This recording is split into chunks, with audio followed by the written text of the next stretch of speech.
Assalamualaikum warahmatullahi wabarakatuh. Waalaikumsalam warahmatullahi wabarakatuh.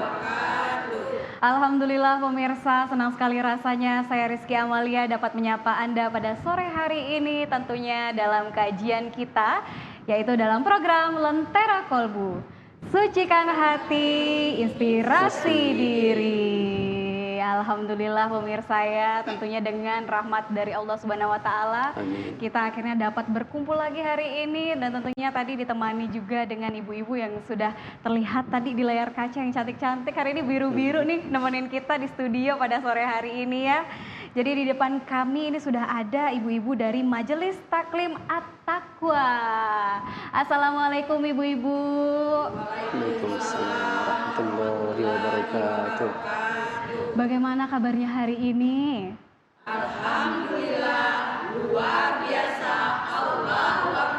Masya Allah, ini luar biasa sekali Iya. Pak Ustadz ya. Dan tentunya Semangat pemirsa, hari ini di Lentera Kolbu kita tidak hanya sekedar mendengarkan tausiah saja, tapi ini menjadi momen untuk kita juga mencharge hati kita, gitu ya ibu-ibu ya. Mungkin ada yang lagi lelah bekerja, banyak pikiran dan lain sebagainya. Dengan menonton Lentera Kolbu hari ini, semoga bisa memberikan cahaya hati kita ya, kembali Insya mengisi Allah. lagi ya dengan ilmu-ilmu agama yang tentunya hari ini akan disampaikan bersama dengan Ustadz Nahawi SPDI. Assalamualaikum Ustadz. Waalaikumsalam warahmatullahi Masya wabarakatuh. Allah. Terima kasih ya Ustadz sudah hadir Iya, hari ini di sama-sama. Lentera Kolbu. Iya. Dan mungkin pemirsa sudah penasaran nih Ustadz, kira-kira sore ini apa yang akan kita bahas di Lentera Kolbu Oh hari iya ini gitu. ya. Baik. Jadi pemirsa Lentera Kolbu pada sore hari ini akan membahas tema yaitu 5 perkara membangun keislaman dalam diri seorang muslim. Nah ini mungkin ada beberapa juga pemirsa yang familiar atau mungkin ada juga yang bahkan belum tahu terkait 5 perkara ini Ustadz ya. Nah kalau gitu kita langsung saja nih ke Ustadz Nahawi. Boleh nggak Ustadz sebelumnya Iya. dijelaskan 5 perkara keislaman ini sebetulnya apa saja Oh iya, Ustadz? baik. Terima kasih. Baik Ustazah dan juga ibu-ibu Majelis Taklim At-Taqwa serta seluruh pemirsa TVRI dimanapun berada. Assalamualaikum warahmatullahi wabarakatuh. Waalaikumsalam warahmatullahi wabarakatuh. Alhamdulillahi rabbil alamin.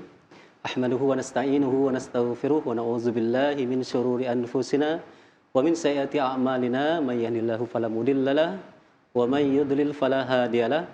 Asyhadu an la ilaha illallah wa asyhadu anna Muhammadan abduhu wa rasuluh. Allahumma salli wa sallim ala rasulika sayyidina wa maulana Muhammad wa ala alihi wa sahbihi wa ajma'ina amma ba'du. Qala Allah Ta'ala fi kitabihil karim, a'udzu billahi minasyaitonir rajim. Bismillahirrahmanirrahim.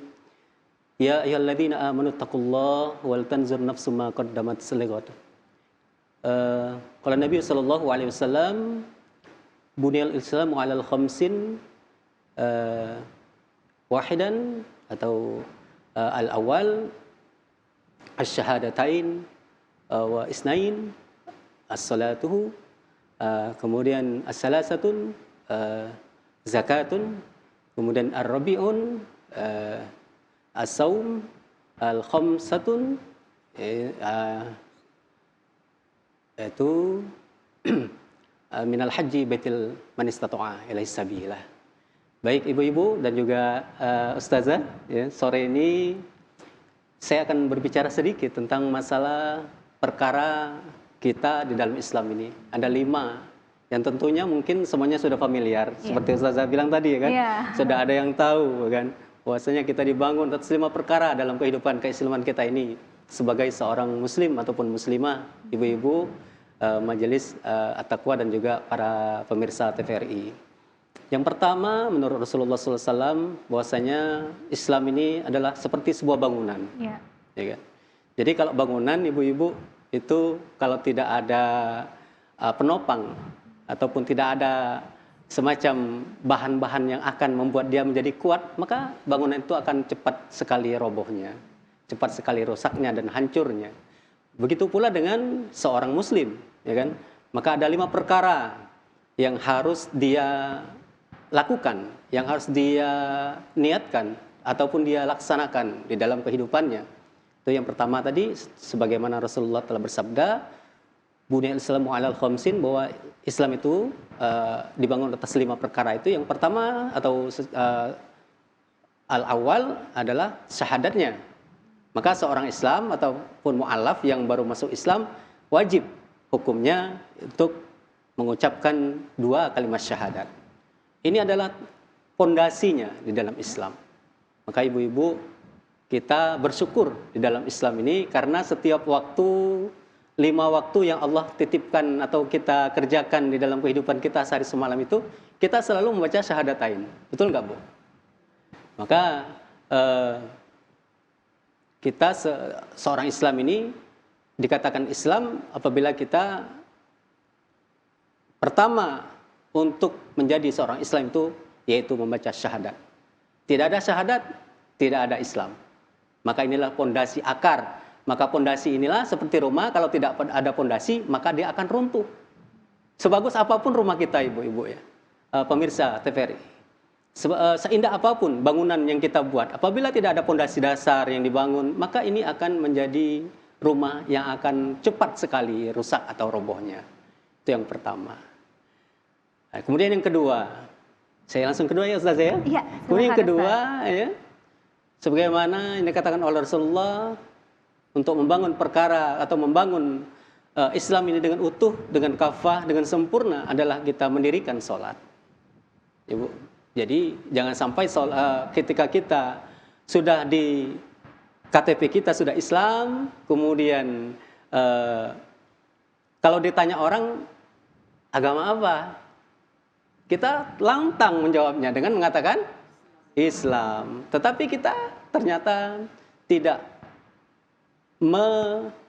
melaksanakan apa yang diperintahkan oleh Rasulullah tentang perkara yang kedua, yang Rasulullah itu sangat menginginkan kita sholat.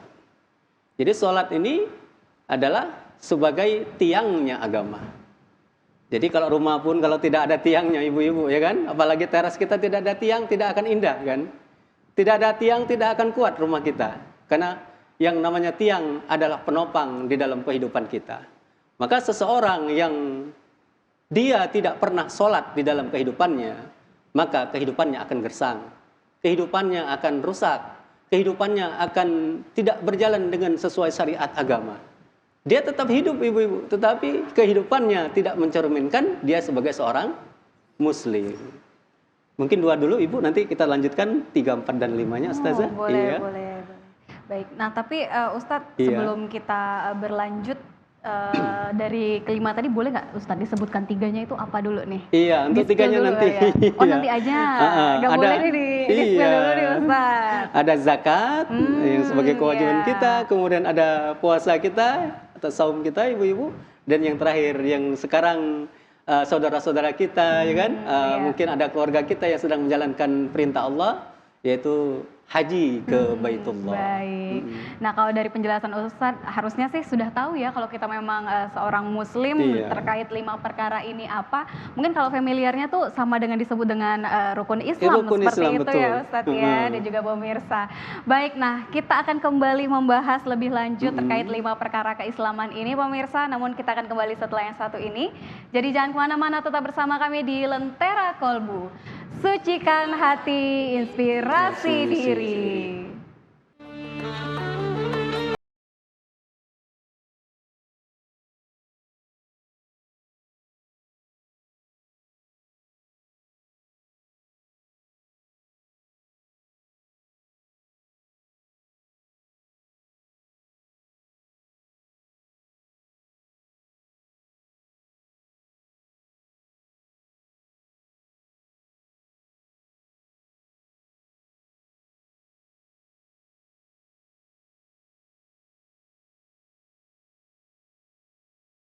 Anda masih bersama kami tentunya dalam Lentera Kolbu, sucikan hati, inspirasi diri. Dan tentunya masih bersama dengan ibu-ibu dari Majelis Taklim At-Taqwa Air Mesu. Dan kita akan kembali membahas terkait 5 perkara membangun keislaman dalam diri seorang muslim bersama Ustadz Nahawi SPDI. Nah tadi sudah ada 2 perkara nih Ustadz ya Iya. yang disampaikan. Nah kali ini boleh Ustadz dilanjutkan kembali 3 Baik. perkara lainnya. Silahkan Ustadz. Baik, terima kasih Ustazah, para pemirsa TVRI dan juga Ibu Majelis Taklim. Jadi yang ketiga itu, jadi perkara untuk membangun keislaman seorang muslim itu adalah yaitu zakat. Mengapa? Kalau kita kan sebenarnya urutannya adalah puasa dulu, ya kan? Iya. Tetapi hadis ini mengatakan zakat dulu. Jadi biar kita bahas zakatnya dulu, nggak bolak-balik dari hadisnya, ya kan? Baik. Jadi zakat ini tidak hanya zakat fitrah ibu-ibu sekalian, tetapi juga zakat selain fitrah. Contoh, kita ada zakat perkebunan, kemudian ada zakat mal, ada zakat profesi, dan lain sebagainya. Maka ketika kita ingin membangun diri kita menjadi seorang Islam yang kafah tadi, atau yang sesungguhnya, itu zakat jangan kita tinggalkan. Karena hakikatnya ibu-ibu, itu kita memberi orang lain itu sama dengan kita menerima dari Allah Subhanahu wa taala. Karena apa yang kita beri, ya kan? Satu yang kita beri maka Allah akan ganti dengan 70 kali, malahan 700 kali lipat sekali ganti Allah. Insya Allah. Iya, Masya Allah itu. Jadi 700 kali lipat Ustazah, diganti oleh Allah satu kebaikan kita kepada orang lain. Apalagi zakat kita, zakat mal yang Allah cuma minta kepada kita seorang hamba ini, ya, itu ukurannya cuma 2,5% dari apa yang kita hasilkan.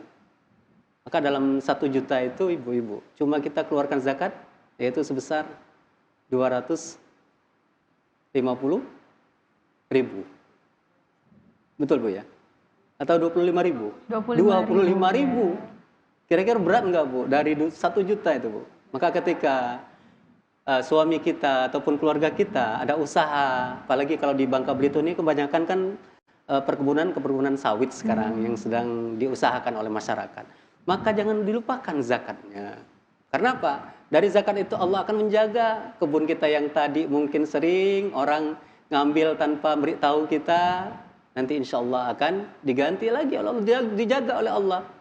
Ya, orang kalau mau terbersit niat jahat nanti nggak kelihatan bahwa banyak buah sawit yang ada di kebun kita. Karena apa? Karena dengan zakat tadi.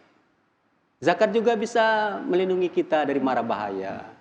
Bisa juga melindungi kita dari kesulitan kehidupan kita. Dan juga insya Allah bahwasanya apa yang Allah berikan kepada kita, kembaliannya 700 kali lipat itu bukan hanya harta saja ibu-ibu ataupun pemirsa TVRI. Ya. Tidak hanya berupa uang yang Allah kembalikan, tidak. Tetapi juga mungkin berupa kebahagiaan dalam kehidupan dunia kita.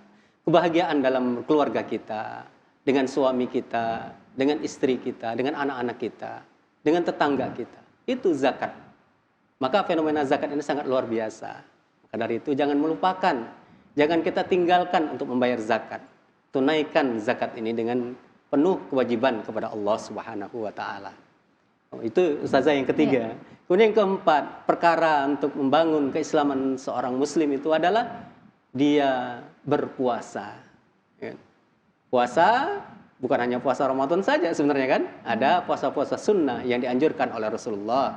Contoh puasa Senin dan Kamis, ya kan. Kemudian ada lagi puasa sunnah Arafah yang insya Allah akan dilaksanakan sebentar lagi. Ada puasa Tarwiyah dari tanggal 1 sampai tanggal 9, ya kan. Banyak sekali. Maka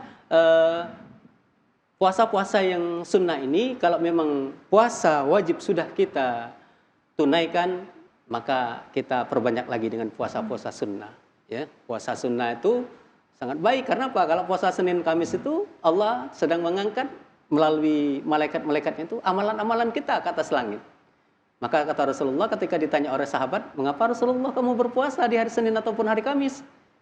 Apa jawab Rasulullah? Aku ingin amal-amalku diangkat ke langit di saat aku sedang berpuasa. Karena kalau sedang berpuasa ibu-ibu, ya kan tahu kan semuanya ditahan. Karena yang namanya makna puasa adalah menahan diri. Itu yang keempat. Kemudian yang kelima ibu-ibu, ini yang terakhir. Inilah perkara yang mungkin sebagian orang yang diwajibkan oleh Allah Subhanahu wa taala adalah orang-orang yang istita'ah, yaitu haji bagi yang mampu. Maka ketika kita Ibu-ibu dititipkan oleh Allah Subhanahu wa taala dengan rezeki yang berlimpah, rezeki yang banyak, jangan lupa itu. Kenapa? Itu adalah sebagian daripada ibadah kita kepada Allah Subhanahu wa taala. Karena ganjaran kita sholat di Masjid Nabawi saja 10.000 dibanding dengan kita masjid kita di Indonesia ini atau kita ada di Pangkal Pinang ini. Dan juga kalau kita sholatnya di Masjidil Haram, itu pahalanya makin luar biasa lagi, yaitu 100.000 kali lebih mulia dibandingkan kita sholat di masjid kita yang ada di rumah kita, yang ada di dekat lingkungan kita. Maka dari itu haji ini sangat dianjurkan oleh Rasulullah. Cukuplah sekali. Kalau lah 2-3 kali, mungkin kita berikan kepada antrian yang sangat panjang pada saat ini. Jadi itu, jadi 5 perkara ini kalau bisa kita sempurnakan, kita paripurnakan dalam kehidupan kita. Kalaupun memang nantinya nggak bisa haji, bisa juga dengan umroh, ya kan? Bisa untuk mengganti haji tersebut. Demikian mungkin Ustazah ya. Baik, Iya. Masya Allah. Ini ada 5 tadi, itu semuanya terangkum dalam rukun Islam Rukun semua Islam, gitu ya ya. Ustadz ya. Tapi kan Ustadz dalam membangun keislaman ini, gimana sih sebetulnya cara kita biar lebih konsisten gitu Ustadz, agar menjalankan 5 perkara ini tuh nggak hanya sekedar rutinitas fisik Iya. gitu, tapi juga bisa sampai meresap ke hati kita, itu gimana caranya Ustadz? Iya, baik. Jadi terkadang apa yang mungkin ingin kita capai tidak berhasil, ya kan? Maka bagaimana caranya biar kita konsisten, biar kita istiqomah, biar kita terus-menerus melaksanakan itu dengan cara kita selalu taat kepada Allah. Taat ini dalam arti kita mengingat bahwasanya kehidupan dunia ini tidak selamanya, kan? Ada waktu kita harus kembali kepada Allah Subhanahu wa taala. Dengan kita mengingat banyak kematian ini, insya Allah hati kita akan digugah oleh rasa ingin melaksanakan 5 perkara ini untuk apa? Agar kiranya nanti ketika kita kembali kepada Allah, kita bisa masuk ke dalam jannahnya Allah Subhanahu wa taala. Amin, amin ya rabbal alamin. Jadi taat kita, Ustazah. Kemudian ada tetap walaupun bagaimanapun tanamkan istiqomah di dalam hati kita untuk melaksanakan itu. Walaupun itu berat, terkadang kan kita mau sholat juga karena banyak pekerjaan, kadang-kadang waktunya agak molor sedikit seperti itu. Maka bagaimana ketika harus istiqomah, ya belajar dengan diatur mungkin waktu-waktu kita, mungkin ketika masak ataupun lain sebagainya kita atur sehingga ketika jam sholat kita sudah ketika orang azan di masjid, ya ibu-ibu di rumah sudah siap untuk melaksanakan sholat fardunya. Seperti itu. Oke, baik. Berarti tanamkan dalam diri kita gitu Ustadz ya. Nanti insya Allah ganjarannya itu luar biasa kalau kita menaati semuanya. Seperti itu ya ibu-ibu ya. Masya Allah. Dan tentunya Ustadz selain pertanyaan tadi, ada juga ini beberapa titipan pertanyaan dari teman-teman online kita nih Ustadz. Boleh. Ya. Ini dari yang pertama ada dari @yoga.wijaya. Ustadz, saya punya teman yang dulunya rajin ibadah, tapi sejak sibuk bekerja sampai sering lembur, dia mulai meninggalkan sholat dan jarang mengaji. Nah ini bagaimana caranya Ustadz agar seseorang itu bisa tetap menjaga keislamannya di tengah tuntutan pekerjaan seperti zaman sekarang? Silakan Ustadz. Iya baik. Maka di dalam Quran surah Al-Asr, Allah telah mengingatkan kita ini sebenarnya, ya kan? Wal asr, demi masa. Innal insana lafi khusr. Sungguhnya manusia itu dalam kerugian, ya kan? Kenapa? Karena lebih banyak waktunya digunakan untuk dunia. Contoh tadi dia akhirnya timbul semacam sikap atau perilaku yang lalai dalam melaksanakan kewajibannya kepada Allah. Sedangkan kewajibannya terhadap dunia dia dahulukan sebelum kewajibannya kepada Allah Subhanahu wa taala.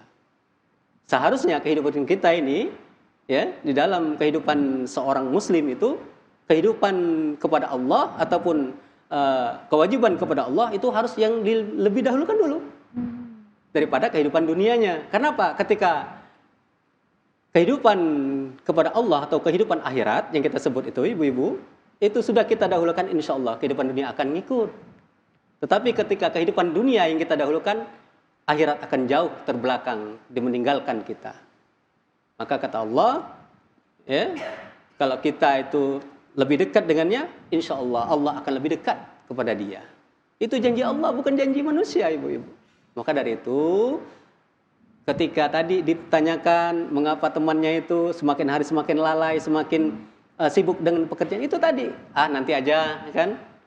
Masih ada waktu nih, misalnya sholat isya, kan? Nanti pas mau tahajud aja sholat isyanya, kan?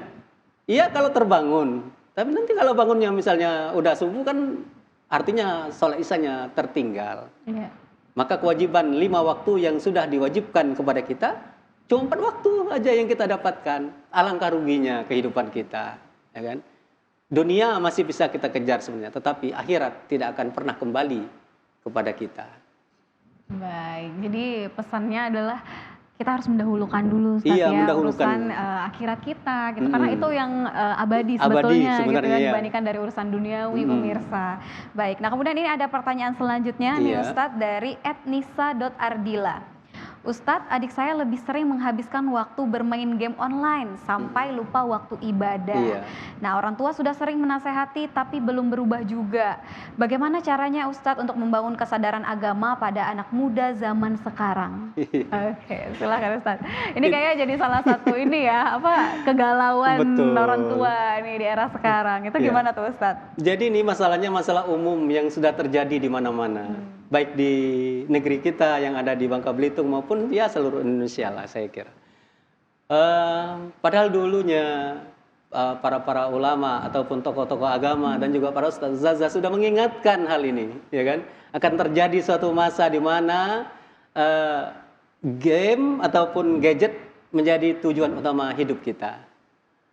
Sedangkan yang lain akan ditinggalkan.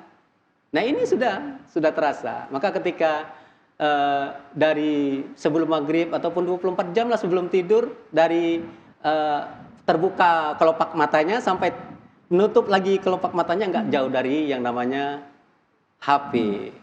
Inilah mungkin cara ya kan orang-orang yang menciptakan alat itu agar kita tidak lagi dekat dengan agama, tidak lagi dekat dengan Allah Subhanahu wa taala.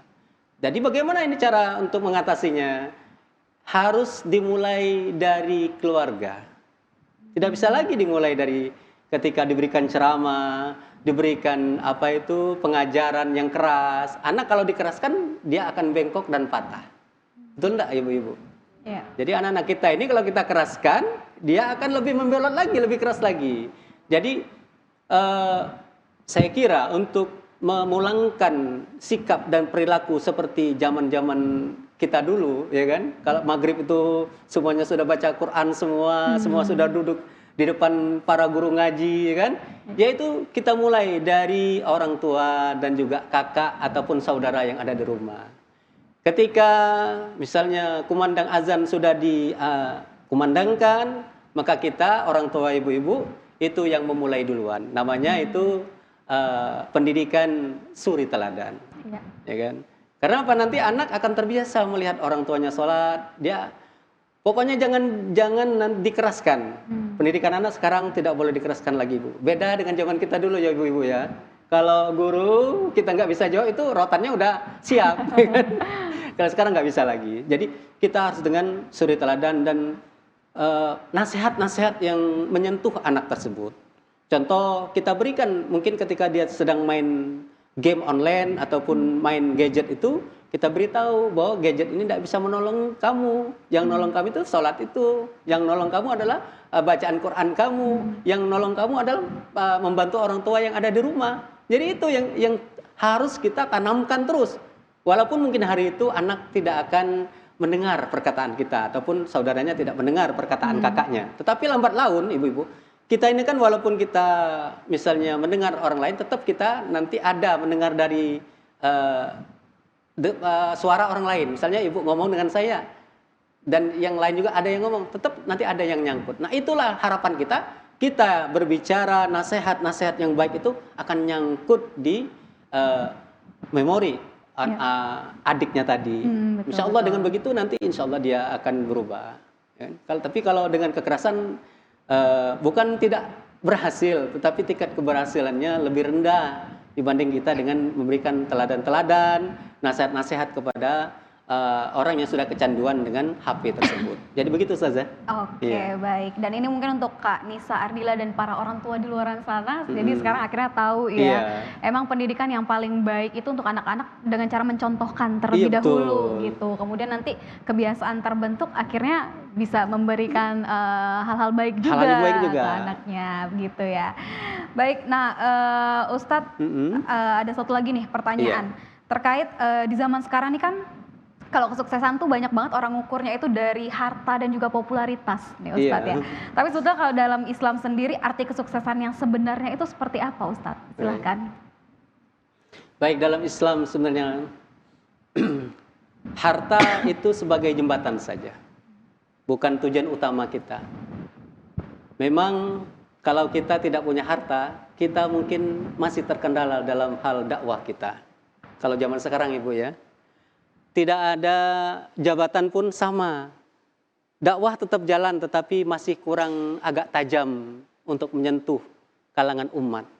Tetapi apabila seseorang mungkin ada jabatan dan juga ada harta yang ia miliki, maka dia bisa untuk lebih luas lagi dalam mendakwahkan Islam ini.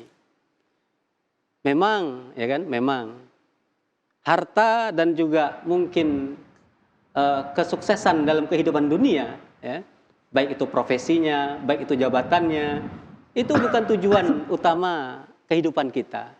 Tetapi dia hanya sebagai jembatan saja untuk mencapai tujuan akhiratnya.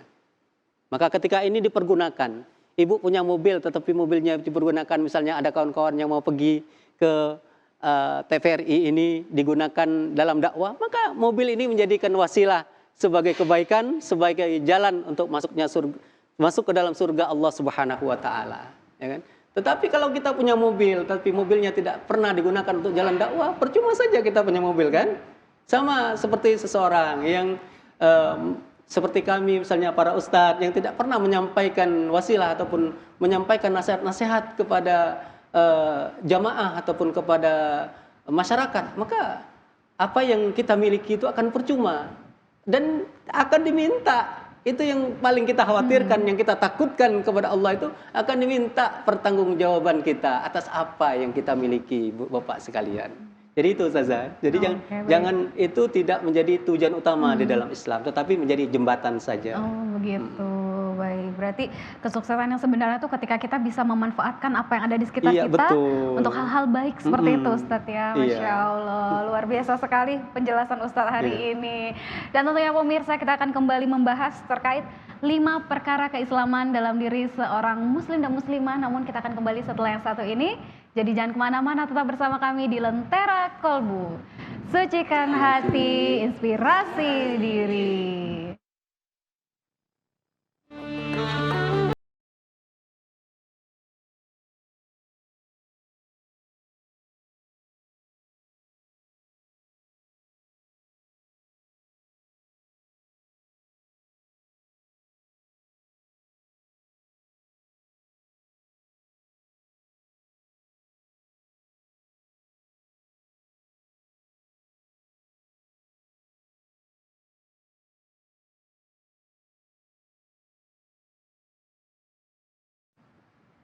Terima kasih pemirsa, Anda masih bersama kami dalam Lentera Kolbu. Sucikan hati, inspirasi diri. Masya Allah, tadi kita sudah membahas banyak sekali ya pemirsa dan juga ibu-ibu Majelis Taklim dari At-Taqwa Air Mesu ya. Dan tentunya tadi pembahasan terkait 5 perkara membangun keislaman dalam diri seorang muslim bersama dengan Ustadz Nahawi SPDI. Nah Ustadz, di segmen kali ini kita akan memberikan kesempatan kepada ibu-ibu dari Majelis Taklim At-Taqwa Air Mesu untuk bertanya. Ya, boleh. Nah kira-kira sudah ada belum nih ibu yang mau bertanya? Oke, boleh, silahkan ibu.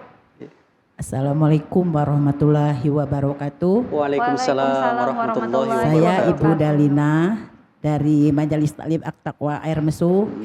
Pak Ustadz, saya ingin bertanya, gimana Pak Ustadz kalau seorang muslim mengecat rambut dan mencabut uban?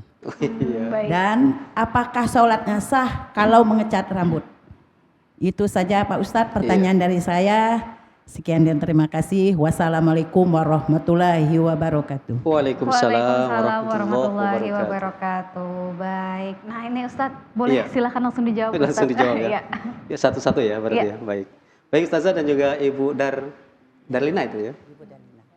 Dalina. Darlina. Ya. Iya. Iya. Dari Majelis Taklim At-Taqwa Desa Air Mesu ya. Kalau bertambahnya usia tetap seorang itu akan menemui yang namanya uban, ya kan? Perubahan di dalam warna rambutnya, ya. Baik itu mungkin ada juga faktor keturunan, ya kan?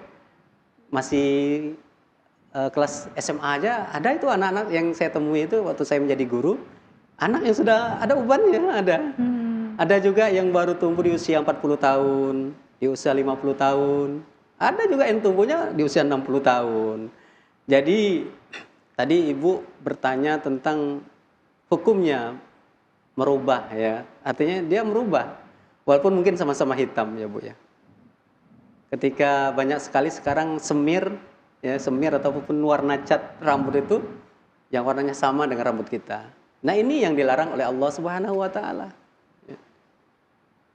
Karena apa? Karena orang yang sudah tumbuh uban itu adalah cahaya kuburan. Jadi uban itu Ibu adalah cahaya kubur kita, sebenarnya pengingat kematian kita. Bahwasanya inilah gerbang untuk masuk ke alam berikutnya. Allah sudah tampakkan. Sebenarnya bukan hanya rambut saja yang Allah tampakkan kan. Mungkin dari kekencangan tubuh kita akan dikendurkan Allah kembali, ya kan? Yang sebelumnya tegak berjalan akan dibungkukkan oleh Allah dalam berjalannya. Yang tadinya sehat walafiat, Allah titipkan penyakit di dalam tubuhnya. Nah, kembali kepada tadi itu dalam mengecat rambut, lihat Bu catnya apa, ya kan? Kalau catnya warna merah atau warna pink atau warna yang lainnya boleh nggak? Sebenarnya diperbolehkan, Bu. Sebenarnya ya. Tetapi apa pantas kita seorang muslim? Ya kan? Yang Allah berikan warna rambut hitam yang bagus, yang Allah berikan mungkin sedikit warna putih yang menghiasi rambut kita. Seperti saya ini udah putih semua ini Bu, ya kan? Udah putih juga. Saya umur 45 tahun sudah mulai beruban, jadi sekitar 2 tahun yang lalu. Sangat cepat pertumbuhannya. Nah, itu adalah ciri kita saja. Kita terima saja, namanya takdir dari Allah Subhanahu wa taala. Mengapa kita harus malu dengan perubahan yang ada pada diri kita? Lumrah, semuanya sama akan mengalami itu. Atau ada lagi yang, Pak, saya cabut aja, kata Ibu tadi kan ubannya. Gimana hukumnya? Sebenarnya rambut itu nggak boleh Ibu dicabut, ya. Hukumnya nggak boleh, dilarang. Jadi makruhnya kita mencabut rambut itu apabila dia sudah ada uban, walaupun kata kita mungkin gatel kata kita ya kan ada obatnya tuh kan, kita ya garuk-garuk aja kayak gitu kan kalau dia gatel kan. Kalau pakai jilbab nanti mungkin keluar dulu dari ruangan terbuka kalau malu kan, kalau gatel nih rambut kan seperti itu. Bisa juga dengan dikeramas dengan sampo, dikeramas dengan itu namanya minyak kemiri ya, yang bagus itu menurut Rasulullah, ataupun minyak zaitun bisa dipakai ya. Saya juga makanya nggak gatel Bu. Istri saya juga heran, ngapa saya nggak gatel ketika tumbuh uban. Kenapa? Saya sering konsumsi itu yang namanya minyak zaitun. Jadi minyak zaitun itu selain diminum, itu bisa kita olesin, ya kan? Apalagi yang sudah pakai virgin. Kalau virgin itu bisa juga dengan tangan, ya kan? Bisa dioles dengan tangan. Pengganti body lotion kata orang, ya kan? Itu bisa dipakai. Jadi Ibu mengecat rambut dan juga mencabutnya itu kalau bisa, ya kan? Jangan dilakukan. Karena itu adalah qadarullah. Takdirnya Allah kepada kita, begitulah kehidupan kita. Tidak mungkin rambut kita hitam terus. Maka saya heran orang umur 70 tahun rambutnya masih hitam. Masya Allah. Iya. Ya mungkin ada juga dia perawatannya mungkin tadi kan sering tidak pernah berganti sampo kan, tidak pernah berganti misalnya minyak rambut dan lain sebagainya. Mungkin bisa lama bertahan dari tumbuhnya uban ataupun berubahnya rambut kita menjadi putih. Ya. Tetapi apabila ditanyakan boleh tidak mengecat rambut dengan warna selain hitam, boleh, Bu ya. Warna coklat, ya kan? Atau warna selain hitam lah pokoknya, boleh, Bu. Ya. Tetapi kan tadi kembalinya kan. Tapi kalau di pikok itu tidak boleh. Dia tidak hilang ketika kita mau wudhu. Kita mandi itu kan nggak hilang ya kalau di pilok itu ya. Itu nggak boleh, tetap haram hukumnya. Oke. Ya. Tapi kalau misalnya ibu warnanya warna coklat, coklat tua kan, boleh dipakai. Tetapi dia bisa runtuh, bisa kalau tersiram oleh air dia bisa rontok kembali. Baik. Dia tidak permanen sifatnya. Itu bisa ibu ya. Oke. Jadi seperti itu Ustadz Iya. ya. Mungkin lebih ke perawatannya kali Bu ya. Kalau bisa Yang penting jangan perawatannya dicabut. sebenarnya Baik. dari awal. Baik Ibu Dalina gimana? Sudah Iya. lengkap ya? Bawa sholat sah. Sah Iya, ya? kalau ibu bawa sholat, kalau dia bisa bersih, sah ibu, insya Allah. Sah. Oke, baik. Jangan permanen aja, itu hukumnya. Oke. Nah, kalau begitu kita langsung ke pertanyaan kedua ya. Iya. Silakan untuk Ibu yang ingin bertanya. Assalamualaikum warahmatullahi wabarakatuh. Waalaikumsalam warahmatullahi wabarakatuh. Nama saya Yulita Ustadz ya. Di sini tadi kan sudah kita bahas Iya. bahwa syahadat itu adalah pondasinya sebuah rumah. Sedangkan sholat adalah tiangnya. Tiangnya, ya. Nah, bila tiangnya rumah itu mau kokoh, nah, tergantung dari sholatnya Ustadz Betul, ya. iya. Bila mau kokoh lagi bisa kita tambah dengan tiang yang lainnya. Misalnya dengan sholat sunat Ustadz ya. Betul, iya, iya. Nah, di sini yang ingin saya pertanyakan, gimana Ustadz ya bila sholat 5 waktu misalnya kita penuhi dalam sehari-hari. Sedangkan sholat sunnah seperti tahajud dan yang lainnya tidak kita tidak kita kerjakan Ustadz Iya. ya. Gimana Ustadz ya? Iya. Menurut Ustadz. Baik, baik. Oke, baik. Terima kasih Ustadz ya. Iya. Wassalamualaikum warahmatullahi wabarakatuh. Waalaikumsalam warahmatullahi wabarakatuh. Langsung saja silakan Langsung ya, Ustadz. satu-satu ya kembali. Baik, jadi perintah Allah itu kan sholat itu sholat yang wajib, ya kan? Ketika dulu Rasulullah menerima perintah wahyu sholat itu namanya Isra dan Mi'raj. Jadi ketika peristiwa Mi'raj itulah ketika Rasulullah naik ke Sidratul Muntaha, bertemu langsung dengan Allah Subhanahu wa taala, ada kewajiban sholat itu 50 kali, Ibu-ibu. Jadi sholat pertama yang diwajibkan itu sebenarnya 50 kali sehari semalam. Maka ketika Rasulullah itu turun, Rasulullah tidak menentang 50 kali pada waktu itu, tapi dia turun ke langit yang keenam, itu ada yang namanya penjaganya, di situ ada Nabi Musa alaihissalam. Nabi Musa bertanya kepada Rasulullah, "Wahai Muhammad, apa perintah Allah kepadamu? Apa yang diberikan Allah kepadamu?" Saya diminta, saya dan umat saya untuk mengerjakan sholat 50 kali. "Oh, jangan terlalu berat," kata Nabi Musa kan. "Kalau kamu saja yang badannya kecil, apalagi saya yang badannya besar, itu cuma sekali dalam sehari semalam. Itu pun banyak umat saya yang tidak melaksanakannya," kata Nabi Musa pada waktu itu. Jadi diminta oleh Nabi Musa minta keringanan lagi kepada Allah. Sampai 9 kali Rasulullah naik tangga itu ya. Cerita di hikayat Rasulullah itu, Sirah Nabawiyah itu. Maka ketika sudah 9 kali, ditanya lagi oleh Nabi Musa, "Berapa kali?" 5 kali. Minta lagi, "Enggak, saya udah malu," kata Rasulullah kan, udah malu bertemu dengan Allah. Jadi 5 inilah pondasinya, ya kan. Ketika ada waktu, ketika matahari terbit, ada waktu matahari naik kan, matahari akan turun, matahari akan terbenam, dan matahari akan terbit lagi. Itulah waktu-waktu sholat kita. Nah, bagaimana tadi menyempurnakan 50 kali yang sesuai dengan perintah Allah tadi, sebenarnya adalah kita menyempurnakan dengan sholat-sholat rawatib. Ya, ada yang muakkadah, ada yang ghairu muakkadah, ya kan? Ada yang utama, ada yang artinya bukan setengah utama, tapi tetap utama juga, tetapi tidak diutamakan, ya kan? Jadi kalau ibu misalnya nggak sempat nih, ya dilazimkan yang mana yang sempat aja. Kalau memang sebelum subuh masih ada waktu, sebelum kita sholat fardunya itu ya minimal sholat 2 rakaat sebelum subuh, ya kan? Karena apa? Karena keutamaannya kita tahu 2 rakaat sebelum subuh itu kalau kita laksanakan itu lebih baik daripada dunia dan isinya. Masya Allah. Baik. Iya. Kalau 2 waktu itu kita tahu itu lebih baik daripada dunia dan isinya, saya merasa ibu-ibu nggak akan meninggalkan 2 rakaat sebelum itu, qobliyah subuh itu. Ya. Oke. Jadi itu. Bagaimana Ibu, sudah jelas ya penjelasannya? Masya Allah, luar biasa sekali. Hari ini penjelasan dari Ustadz juga sangat lengkap. Terima kasih banyak Ustadz sama-sama, ya. Tak terasa Ustazah, kita ya. udah di penghujung acara juga ini. Jadi semoga apa yang menjadi penjelasan Ustadz Nahawi hari ini itu bisa memberikan kebermanfaatan bagi kita semuanya. Amin, ya Rabbal Alamin. Dan pemirsa, terima kasih banyak. Serta ibu-ibu yang ada di sini, terima kasih ya telah hadir di Lentera Kolbu pada sore hari ini. Semoga apa yang kita sajikan hari ini bisa menambah ilmu dan wawasan tentunya bagi kita semua. Kalau gitu, Ustadz, ibu-ibu serta pemirsa semua, terima kasih. Saya Rizky Amalia serta kru yang bertugas pada sore hari ini undur diri. Terima kasih dan sampai jumpa lagi. Wassalamualaikum warahmatullahi wabarakatuh. Waalaikumsalam warahmatullahi wabarakatuh.